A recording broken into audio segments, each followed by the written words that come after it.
Hello and welcome to FIRSTtalk, where we simplify super.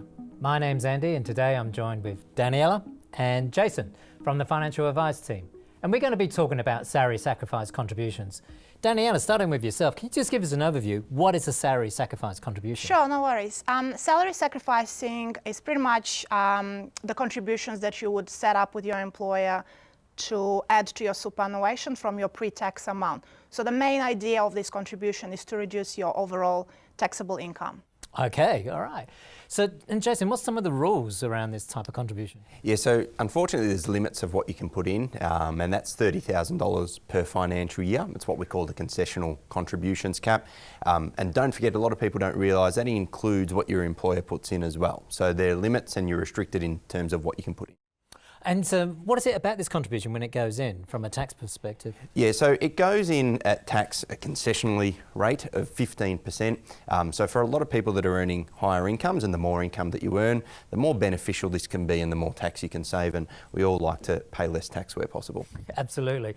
All right, so we've got an overview of what this type of contribution is and what are some of the rules. But again, you know, for a lot of our members, it's about, well, how is it that we can go about putting it into play? So Jayson, can you give us an example where you've spoken with a member about this type of contribution? Sure, yeah. So I've had members in the past come to see me and look at improving their situation. And I did have one member who was making after-tax contributions to super, so just coming in from his after-tax salary. And when we spoke about it, he was earning a reasonable income. So we actually converted that to a pre-tax contribution. It saved him a fair bit of tax actually over the course of it. And he did have a little while left to work. So that compounding effect was going to really snowball and make a big difference to his retirement goals. Right, because I mean, we do have lots of members that are making these after-tax contributions. They started them a long time ago. Their salaries have increased over a period of time and they haven't started to realise about changing that to a salary sacrifice and the benefits. So I mean, okay, that's typical scenario of what a lot of members do. But Daniela, we've actually used it in different circumstances.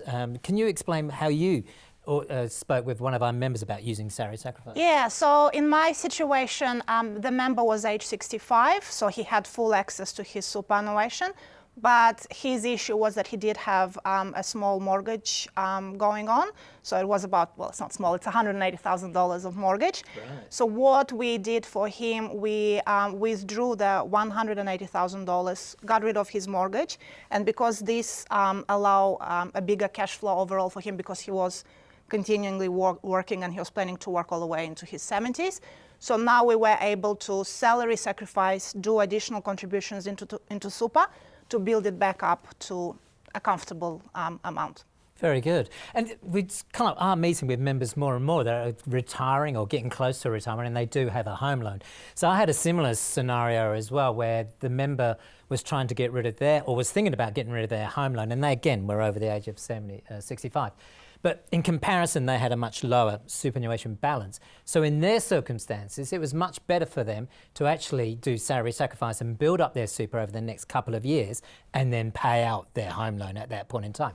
So the point being is that it really depends upon how much super you got and how large or small your home loan is.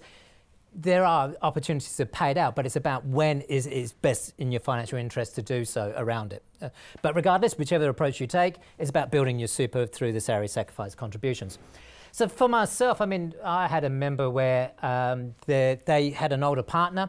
The older partner was retiring and they were starting what they call an account-based pension. And subsequently, the couple had this more higher cash flow situation. So the younger member, we actually sat down and we spoke about boosting their superannuation over the next 3 to 4 years before they do retire.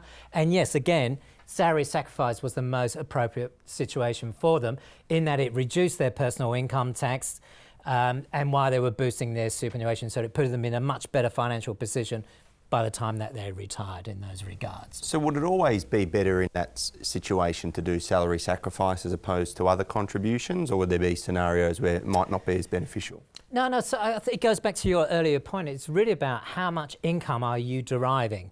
And to your point before, the larger amount of income you receive, the more the salary sacrifice is beneficial to you. But there is a limit in which you can go up to.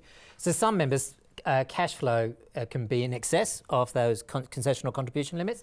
So they also make an additional after-tax contribution as well to build up their super. Whereas people on the lower salary, the salary sacrifice isn't really providing them that great a tax benefit, so they're better to do after-tax contributions and then receive a government co-contribution around there. And we do have a video around the government co-contribution, so if you're interested, have a look at that. But like everything within superannuation and tax laws, there's always an exemption.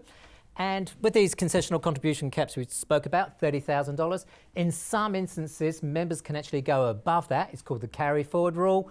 If you're interested in finding out more about that, again, we have a video about that particular strategy as well.